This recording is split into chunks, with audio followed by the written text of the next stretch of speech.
Hi, I'm Governor Greg Abbott. Hi, I'm Coach Joey McGuire from Texas Tech.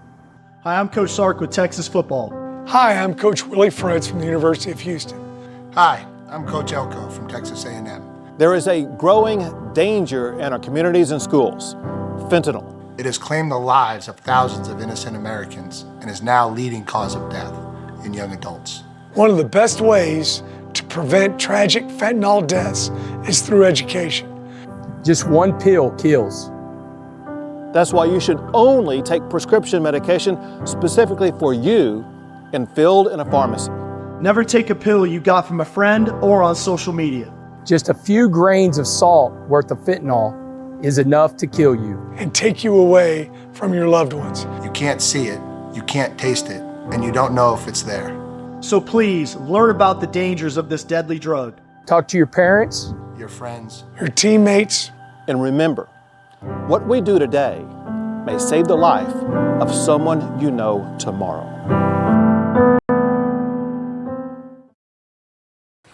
Well, certainly Chuck Schumer's in a terrible position. That Washington Post article, op-ed was exactly right. They have flown into a box canyon. They've taken a hostage now. They don't know what to do.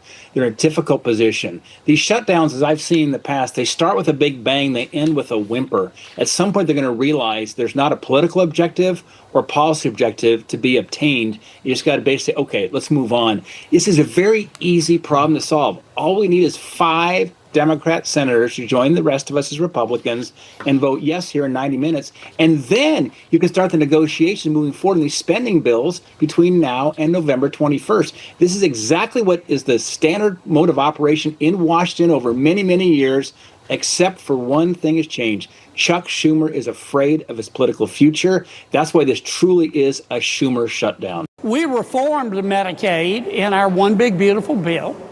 Yeah. We're enforcing the provisions with respect to Medicaid, and they want us to rescind that and to just allow anyone who wants Medicaid to walk in and say, I qualify, give me free health care. That's what they're asking us to do. Senator, and that's not going to happen in your or my natural lifetime. Thank you for calling the U.S. Small Business Administration. Please listen carefully to the following message. Senate Democrats voted to block a clean federal funding bill, H.R. 5371, leading to a government shutdown that is preventing the U.S. Small Business Administration from serving America's 36 million small businesses.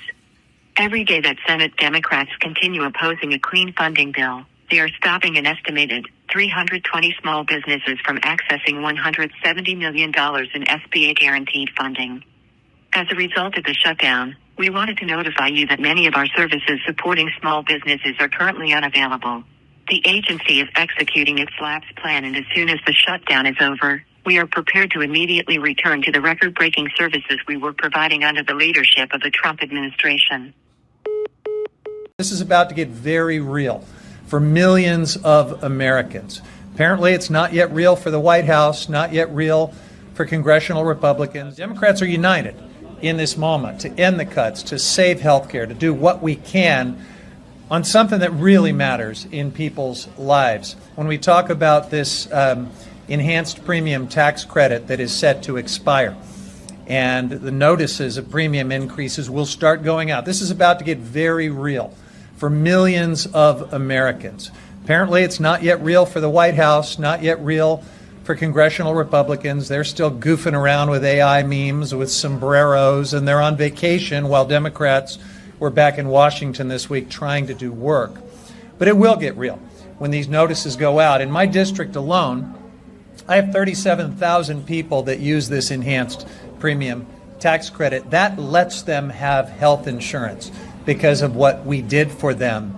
And earlier this week, when we gathered on the Capitol steps without any Republicans, we heard some real-world stories about what this means for people. We heard from a part-time community college professor who has a cancer diagnosis and has medication that costs thousands and thousands of dollars every month. There's no way he could afford that. There's no way he could avoid terrible choices for himself and his family if that tax credit were allowed to expire, because what that means for him and for 37,000 people in my district and millions more around this country is that their premiums in some cases will double or triple.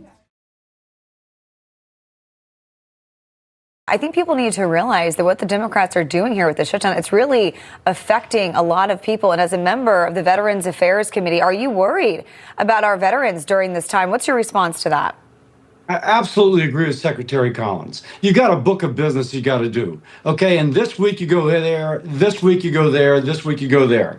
Now, if this week is being lost because of a shutdown, the folks that you're reaching out to, they're put back at the back of the line. And even if they have needs, even if you need to reach out for career counseling, then you're not going to be able to do that until you get back to it.